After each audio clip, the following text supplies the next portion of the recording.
කතා. මොකද්ද? දැන් අර්බුද ගඩු පිළිකා ගත්තාම ඉස්සරම අපි කතා කරන්නේ අර්බුද පිළිකා. හරිද? දැන් මෙහෙම ගත්තාම මේ ජීවීන්ගේ සෛල බෙදෙනවනේ. ඔහොම දෙකක් වෙනවා, හතරක් වෙනවා. එතකොට ළමයි මේ සෛල බෙදෙද්දී අනූනන විභාජනයේදී හරිද? මේ සෛල අපේ වර්ධනය වෙද්දී සෛල බෙදෙනවනේ. සෛල වර්ධනය වෙනවා, ඊගාට සෛල බෙදෙනවා, අපි ලොකු වෙනවනේ. එතකොට මේ සෛල බෙදෙද්දී ළමයි මේ සෛල චක්‍රය පාලනය කරනවා. හරිද? අපි කියනවා මේවා අභ්‍යන්තර හරිද? බාහිර සාධක වලින් පාලනය කරනවා කියලා කියනවා. හරිද? මේ බාහිර අභ්‍යන්තර සාධක වලින් පාලනය කරනවා. ඒ හින්දා තමා ළමයි අපි මේ විදිහට ලස්සනට හැදෙන්නේ. මිනිසෙක් විදිහට මෙහෙම හැදෙන්නේ. හැබැයි ළමයි මේ පාලනය නැති වුණා. හරිද? එහෙම වුණොත් ළමයි අපේ තැන් තැන් වල ගෙඩි හැදෙනවා. ඒ කියන්නේ මොනවද? තැන් තැන් වල ටියුමර්ස් හැදෙනවා. ගෙඩි කියන්නේ මොකද්ද? මේ සෛල ස්කන්ධ හැදෙනවා. හරිද? එක එක තැන්වල සෛල ස්කන්ධ හැදෙනවා. හොඳම උදාහරණයක් විදිහට අපි ගන්නෙ මොනවද? බ්‍රෙස්ට් එකේ හැදෙනවා. හරිද? බ්‍රෙස්ට් එකේ හැදෙනවා. මේ කැතයි නේද? හරිද? බ්‍රෙස්ට් එකේ හැදෙනවා. හරිද? මොනවද? ඔයාලා ගොඩක් දන්න මොනවද? බ්‍රෙස්ට් කැන්සර්ස් හැදෙනවා. හරිද? මොනවද? පියයුරු පිළිකා කියන්නේ? පියයුරු පිළිකා හැදෙනවා. හරිද? ඔයාලා ගොඩක්ම දන්නේ. ඒකට හේතුව තමා ළමයි මේ සාමාන්‍ය විදිහට සෛල හැදෙද්දී අපි කිව්වනේ මොනවද? සෛල G1, G2, M කියලා පිරික්සුම් ලක්ෂ තියෙනවා. ඒ වගේම මීට අමතරව අභ්‍යන්තර බාහිර සාධක වලින් මේ සෛල චක්‍රය පාලනය වෙනවා. හැබැයි මේ පාලන යන්ත්‍රණ නැති වුණ ගමන් මොකද වෙන්නේ ළමයි? පාලන යන්ත්‍රණ නැති වුණ ගමන් මේ වගේ කෙඩි හැදෙනවා. ඒ කියන්නේ අපි කියනවා ටියුමර්ස් හැදෙනවා. නැත්තම් අපි කියනවා මොනවද? නැත්තම් අපි කියනවා මොනවද? අර්බුද හැදෙනවා. එතකොට ළමයි මේකේ තියෙන්නේ හරිද? මේ අර්බුද කියන ඒවා සාමාන්‍යයෙන් මෙහෙම හැදෙන්න හේතුව තමයි මොනවද? මේ දේහයේ සාමාන්‍ය මේ පාලන යන්ත්‍රණ වලට මේවා ප්‍රතිචාර දක්වන්නේ නැහැ. එහෙනම් ළමයි සාමාන්‍ය පාලන යන්ත්‍රණ වලට ප්‍රතිචාර දක්වනවා නම් මෙහෙම වෙන්නේ නැහැ, මෙහෙම ගෙඩියක් හැදෙන්නේ නැහැ. සාමාන්‍ය විදිහෙන් සෛල තියෙන. එහෙනම් සාමාන්‍ය පාලන යන්ත්‍රණ වල ප්‍රතිචාර දක්වන්නේ නැහැ කියලා කියනවා. ප්‍රතිචාර දක්වන්නේ එක්කෝ ළමයි දැන් අනිවාර්යෙන් මේ සෛල හැදෙන්න වර්ධක සාධක ඕනනේ. වර්ධනය වෙන්න වර්ධක සාධක ඕන. එහෙනම් අපි කියනවා මේවට එක්ක වර්ධක සාධක ඕන්නේ. එක්කෝ මෙයාලා මේ වර්ධක සාධක එයාලා විසින්ම හදා ගන්නවා වෙන්නත් පුළුවන්. يعني මේවර අපි මේවා තාමත් මේවා පරීක්ෂණවල තියෙන ඒවා. ඒ හින්දා මෙන්න මේ වගේ එක එක විදිහට අපි හිතමු. හරිද? එතකොට මේ කොහොමත් සෛල අභ්‍යන්තර බාහිර සාධක වලින් තමා මේ සෛල චක්‍රය පාලනය වෙන්නේ. එතකොට මෙහෙම ටියුමර්ස් හැදෙනවා ඒ පාලනය නැති වුණ ගමන්. ඒකට හේතුව තමා මේ ටියුමර්ස් ගත්තාම මේ සෛල සාමාන්‍ය පාලන යන්ත්‍රණ ප්‍රතිචාර දක්වන්නේ එක්ක වර්ධක සාධක ඕනේ නැහැ එක්ක වර්ධක සාධක හදා.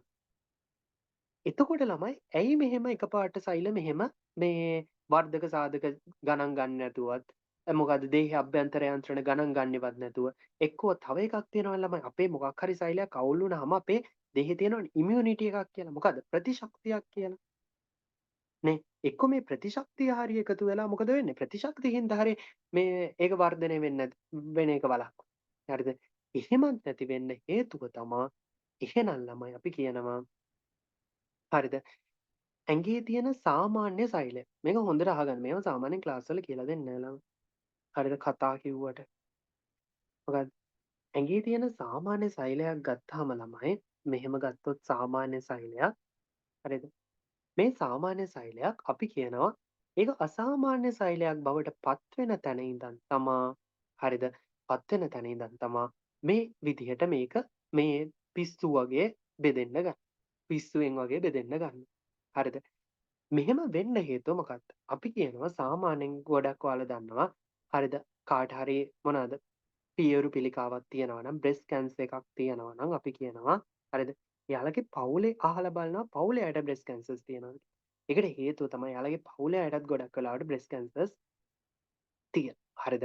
ඒකට හේතුව තමයි එහෙනම් එයාලගේ අර පවුලෙන් ජාන වලින්ම ගේනවා. හරිද? ජාන වලින් ගේනවා හරිද බ්‍රෙස්ට් කැන්සර්. ඊට අමතරව මොකක්ද? එයාගේ පරිසර සාධක. ඒකයි අපි කියන්නේ පරිසර සාධක කියන්නේ ළමයි මොනවද? එයාලා ජීවත් වෙන විදිහ, මොනවද එළියෙන් කඩෙන් කනවද, ඊට පස්සේ තව එක එක හෝමෝන ප්‍රශ්න ඒවා බලපානවා. ඒ කියන්නේ අපි ඒකයි කියන්නේ ළමයි බ්‍රෙස්ට් කැන්සර්ස්ම නෙමෙයි. අපි හොඳ පිළිවෙලට කන්න ඕන. හරිද? ගවට මොනවද ස්ට්‍රෙස් නැතුව ජීවත් වෙන්න ඕන. හරිද? ස්ට්‍රෙස් අඩු වෙන්න ඕන. එතකොට ස්ට්‍රෙස් වැඩි වුණා. ස්ට්‍රෙස් කියන්නේ ආතතිය ළමයි. ඊට පස්සේ මොනවද? කඩෙන් කෑම කාපුවම මොනවද? ඉන්ස්ටන්ට් ෆුඩ්ස් කියලා තියෙන්නේ. ඉන්ස්ටන්ට් නූඩල්ස් එහෙම ඔය කන්නේ කොත්තුමේ.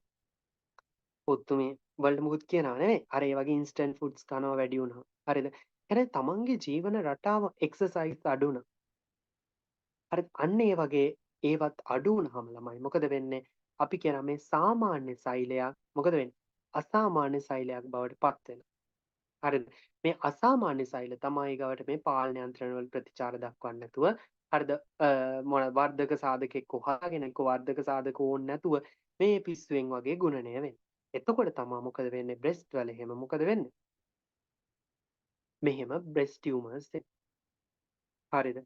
ඊගාවට ළමයි මෙහෙම ටියුමර්ස් ආපුවහම ඊගාවටත් බලමු ඊගාවට මොකද වෙන්නේ. දැන් තේරෙනවද? තව පිටුවක් දාගන්න. හරිද?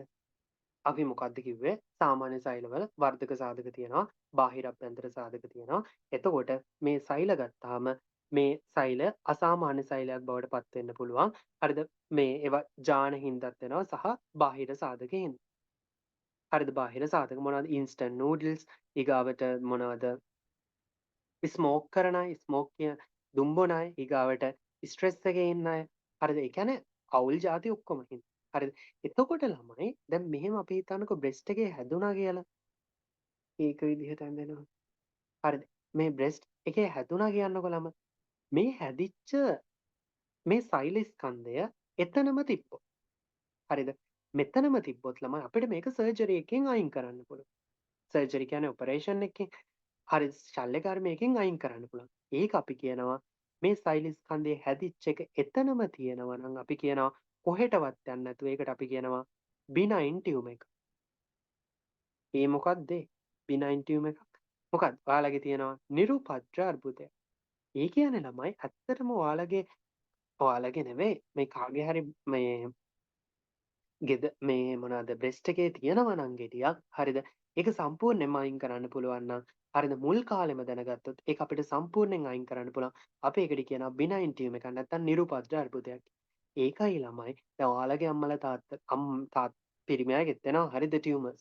මේ මොනවාද ගෙඩි මේවා එන්න පුළුවන්. කියන්නේ ගොඩක්ම ගෑනු අයගෙන. හරිද? ඒ කට්ටියට ඒකයි කියන්නේ අපි කියනවා අපේ ක්ලිනික් වලට එන අයටත් මොකද්ද? එයාලට අපි කියනවා මොකද්ද? මේ බ්‍රෙස්ට් එක තමන්ගේ බ්‍රෙස්ට් එක පරීක්ෂා කරලා බලන්න කියලා. හැමදාම පුළුවන්. ඒ කියන්නේ අපි කියනවා වීක්ලි සතියෙන් සතියට හරි පරීක්ෂා කරලා බලන්න. ඒ කියන්නේ ළමයි අපි කියනවා මොකද්ද? බ්‍රෙස්ට් එක අපි කියනවා අතේ අලගේ උණ බලන අතේ පැත්ත දන්නව නේද? කියන්නේ අතේ අල්ල පැත්ත නෙමෙයි අනිත් පැත්තෙන් බ්‍රෙස්ට් එක පරීක්ෂා කරලා බලන්න කියන්නේ. අල්ල පැත්තට නෙමෙයි අනිත් පැත්තට තමයි හොඳට දැනෙන්නේ. ඒකයි අපි උනත් මොනවද? අල්ල පැත්ත නැතුව අනිත් පැත්තෙන් බලන්නේ. හරිද? පරීක්ෂා කරන්න බලන්න කියන. එතකොට ළමයි හේතුව තමයි අපි මේ ඒ කියන්නේ මේක පැතිරෙන්න කලින් අඳුරගත්තොත් අපි නිරුපද්‍ය අර්බුදයක් විදිහට අඳුරගත්තොත් අපි මොකද කරන්නේ? මේකේ හෙම් පිටින්ම සර්ජරි එකක් කරලා අයින් කරන්න පුළුවන්. එතකොට එයාට සාමාන්‍ය විදිහට ජීවත් වෙන්න පුළුවන්. එතකොට නිරුපද්‍ය අර්බුදයක් කියන්නේ මේක මේ සෛල ස්කන්ධය එතනම තිබුණා. හැබැයි ළමයි ඊගව ප්‍රශ්නේ තමයි මේක කාලයක් යද්දී අපි දැක්කේ නැත්නම් මේ අර්බුදය මොකද වෙන්නේ? මේ ළඟින් යන මොනවාද රුධිර වාහිනී යනවා වසා වාහිනී යනවා හරිද මේවට පැතිරෙන්න පුළුවන් හරිද එහෙනම් මේවා ආක්‍රමණය කරන්න පුළුවන් ඒ කියන්නේ ළමයි මේක ලොකු වෙලා මේවා තෙරපලා මේවට ඇතුළට යන්න පුළුවන් හරිද එතකොට ළමයි අපි කියනවා මේ අර්බුදයේ සෛල පටන් ගත්ත තැන ඉඳන් මොකද වෙන්නේ මේ රුධිර වාහිනී වසා වාහිනී වලින් මොකද වෙන්නේ ඇඟ වටේම යනවා හරිද ඇඟ වටේම ගියාම මොකද වෙන්නේ ළමයි? අපි කියනවා මේ මුල් ස්ථානයේ ඉඳන් අනිත් තැන් වලට යන එකට අපි කියනවා මොකක්ද? මොකක්ද වචනේ? ඔයාලගේ වචනේ මොකක්ද? මෙටාස්ටේසිස් කියලා කියන්නේ. මොකද්ද සිංහල වචනේ? ස්ථානාන්තරණය කියලා කියන්නේ. එක ස්ථානයක ඉඳන් ස්ථානාන්තරණය නේ හරිනේ. ඔයාලා ඊටු ටික ස්ථානාන්තරණය කියලා කියන්නේ. හරිද? එතකොට ඒකෙදි මොනවද මේ රුධිර වාහිනී හරි මොනවද වසා වාහිනී හරි එක තමයි වෙන්නේ. එතකොට ළමයි මම දැන් ඔයාලට තව පොඩි කතාවක් කියන්නම්. එතකොට ළමයි අපි කියනවා එහෙම ගියපු එක්කට අපි කියනවා නිරුපද්‍ර අර්බුදයක් නෙවෙයි. එහෙනම් මොකක්ද ඒක? සෝපද්‍ර අර්බුදය. සෝපද්‍ර අර්බුදය. මොන එකක්ද? මැලිග්නන්ට් ටියුමර් එකක් කියලා කියනවා. හරිද? මැලිග්නන්ට් ටියුමර් එකක් කියලා කියනවා. සෝපද්‍ර අර්බුදයක් කියලා කියනවා. හරිද? සෝපද්‍ර අර්බුදයක් කියලා කියනවා. එතකොට ළමයි අපි දැන් ඔයාලට මම තව කතාවක් කියන්නම්. දැන් අපි මෙහෙම මේ අන්තිම කතාව මේකත් එක්ක කියන මේක ඔයාලා මේ ටික දැනගත්තාම මේ රචනා ප්‍රශ්න ලියන එක එච්චර දෙයක් නෑ ළමයි. හරිද? අපි දැන් මොකද්ද බ්‍රෙස්ට් එකේ ලම්පයක් තියෙන එක මොකද බ්‍රෙස්ට් එකේ ගෙඩියක් තියෙන කෙනෙක් ආව කියන්නකො ළමයි. මේක ඔපරේෂන් එකෙන් අයින් කරන්න කලින් හරිද? අපි මෙතනට අපි මේ පාට ඉන්ජෙක්ට් කරනවා ළමයි. දම් පාටක් ඉන්ජෙක්ට් කරනවා. ඊගාවට අපි බලනවා ටිකකින් වසා ගැටිති මේ වලට ගිහිලා මේක දම් පාට වෙනවා. ඊගාවට අපි ළමයි මෙතනින් කොටසක් අරගෙන බලනවා මේක වසා ගැටිති වලට ගිහින්ද කියලා. ඒ කියන්නේ ළමයි මේ වසා වාහිනී හරහා ගියා නම් මේ වසා ගැටිති වලට යන්න බෑනේ. හරිද? ඊගාවට මේක පරීක්ෂා කරලා බලනවා මෙයාගේ වසා ගැටිති වලටත් ගිහින්ද කියලා. එහෙම ගිහින් තිබ්බොත් ළමයි මේ වසා ගැටිතිත් එක්කම මේක අයින් කර. හරිද? එහෙම ගිහින් නැත්තම් මේක විතරක් අයින් කරනවා. හරිද? එතකොට අපි මේකේ පුළුවන් තරම් අයින් කරලා ඔක්කොම ටික අයින් කරලා දාලා බලන්න. හරිද? එතකොට ප්‍රශ්නයක් වෙන්නේ හරිද? මෙන්න මේ මැලිග්න සෝපද්‍ර අර්බුදයක් තියෙන අයට මොකක් කියලා තියෙනවා කියලා කියනවද? ඒක හැමතැනම ගිහිල්ලා ළමයි. අපි මෙයාලට කියනවා ඔයාලා මොකද්ද? කැන්සර් එකක් තියෙනවා කියලා. එතකොට ළමයි මොකද්ද? මේ බ්‍රෙස්ට් එකේ ලම්ප් එකක් නැත්තම් ගෙඩියක් තිබ්බ ඵලයට අපි කැන්සර් එකක් කියනවද? නෑ. ඒක අයින් කරන්න පුළුවන්. ඒක නිරුපද්‍ර අර්බුදයක් වෙන්න පුළුවන්. හැබැයි කැන්සර් එකක් කියලා කියන්නේ සෝපද්‍ර අර්බුදය. එතකොට ඔයාලා මොකද කරන්න ඕන? ඔයාලගේ අම්මලාට කියන්න ඕන මොකද? හැමදාම බ්‍රෙස්ට් එක චෙක් කරලා බලන්න කියලා. හරිද? ඒක වැදගත් තමයි. හරිද? ඒක ලොකු ඒක වැදගත් කොට. හරි. බලන්න ළමයි. මේක දැන් ඔයාලා දන්නවා. මොකක්ද? බාහිර හා අභ්‍යන්තර සාධක මගින් මෙහෙය වෙනවා. එතකොට මොකද? පිළිකා සෛල දෙහි පාලන ප්‍රතිචාර දක්වන්නේ නැහැ. අධිකව බෙදී පටක ආක්‍රමණය කරනවා. මැඩ පැවැත්වෙන නැත්නම් හැමතැනම ගිහිල්ලා මැරෙනවානේ අන්තිමට. සාමාන්‍ය සංඥා පිළිකා සෛල නොසලක. ඒවාට වර්ධක සාධක අවශ්‍ය වෙනවා. වර්ධක සාධක ඔවුන් විසින්ම හදා ගන්නවා වෙන්නත් පුළුවන්. හරිද? අසාමාන්‍ය සෛල චක්‍රයක පාලන පද්ධතියක් තියෙනවා. බලන්න. මෙන්න මේ ගැටලුව ආරම්භ වන්නේ මං කියවනේ ආරම්භ වෙන තැන මොකක්ද? සාමාන්‍ය සෛලයක් අසාමාන්‍ය සෛලයක් බවට පරිවර්තනය කර. හරිද? ගැටලුව ආරම්භ වන්නේ සාමාන්‍ය සෛලයක් අසාමාන්‍ය සෛලයක් බවට පරිවර්තනය කර. ඔන්න ඕක තමයි ළමයි ගැටලුව පටන් ගන්න තැන. හරිද? සාමාන්‍ය සෛලයක් අසාමාන්‍ය සෛලයක් බවට පරිවර්තනය කර. එතකොට මේක අපේ සාමාන්‍ය ළමයි ඕන එක්කෙනෙක්ගේ ඇඟේ හරිද? මොන සෛල තියෙනවද? ඕන එක්කෙනෙක්ගේ ඇඟේ ළමයි මේ පිළිකා සෛල කියන ඒවා තියෙනවා. ඒවා අපේ ප්‍රතිශක්තිකරණ පද්ධතිය තියෙනවානේ. මේ ප්‍රතිශක්තිකරණ පද්ධතියෙන් අඩපණ කරලා තියාගන්න. හැබැයි ළමයි දැන් අර මං කියවනේ ස්ට්‍රෙස් වැඩි වෙලා හරිද? ස්ට්‍රෙස් වැඩි වෙලා ඊගවට තමන්ගේ ජීවන රටාව අවුල් නම් හරිද? ස්ට්‍රෙස් වැඩි වෙලා ඊගවට ජීවන රටාව ඔය ඔක්කොම වැඩි වුණාම ළමයි අපේ ඇඟේ ප්‍රතිශක්තියත් අඩු වෙනවනේ. එතකොට මේවට පාලනය කරගන්න බැරි වෙනවා. එතකොට ළමයි මොකද වෙන්නේ? මේවා අසාමාන්‍ය ලෙස ගුණනය වෙනවා. හරිද? මේ තියෙන ඊගවට මේවා මුල් ස්ථානයේම තිබ්බොත් අපි කියනවා නිරුපද්‍ර අර්බුදයක් කියලා. ඔව් නෝ. හරිද? ඔව් පාට වැඩි නේ. හරිද? නිරුපද්‍ර අර්බුදයක් කියලා කියනවා. හරිද? මේවා අනතුරුදායක නැහැ ශල්‍ය කර්ම වලින් සම්පූර්ණයෙන්ම ඉවත් කරන්න පුළුවන්. ඒකට කලින් අඳුර ගන්න ඕන. නැත්නම් ඒක සෝපද්‍ර වෙන්න පුළුවන්. මේක ආක්‍රමණශීලී වෙලා අවයව කීපයකට හෝ පහර දීලා මොකද? පිළිකාවක් කියලා කියනවා. දැන් ඊගාව එක ඔයාලගෙන් අහන මේ ස්ථාන මොකක්ද? මුල් අර්බුදය රුධිර වාහිනී වසා වාහිනිය ඔස්සේ ඇතුල් වෙන්න පුළුවන්. මොකද? මුල් ස්ථානයේ සිට දුර පිහිටීමකට ගියොත් ස්ථානාන්තරණය කියලා කියනවා. මේක අද ඔයාලා තේරුම් ගන්න ඕන වැදගත්ම දේ තමයි මොකක්ද? මේවා ළමයි මේවා ලස්සනට ඔයාලට කියලා දෙන්න ඕන. මේ වගේ තමයි අන්තිමේ ළමයිට මොනවද? මෙඩිසින් වලට ආසාව. පිළිකාවක් හැදිච්ච මිනිස්සෙක් හොඳ කරන්න පුළුවන්. ඒ වගේම තමන්ගේ අම්මට තාත්තට වෙන්න පුළුවන් මොකද්ද? පිළිකාවක් හැදෙන එක නවත්තන්න පුළුවන්. හරිද? එන හොඳ ජීවන රටාවකට යන්න පුළුවන්. ඒ වගේම අම්මට මොකද්ද? බ්‍රෙස්ට් එක එක්සැමින් කරන්න කියන්න පුළුවන්. හරිද? يعني එක්සැමින් කරනවා කියන්නේ ළමයි අල්ලලා බලන්න කියන්නේ තියෙන්නේ. ඒ කියන්නේ මේ තමන්ගේ පිටි අල්ලෙන්නේ නෙවෙයි අනිත් පැත්තෙන් අල්ලලා බලන්න කියන තියෙන ඕන තරම් YouTube එකේ වීඩියෝ එහෙමත් තියෙනවා කොහොමද කරන්නේ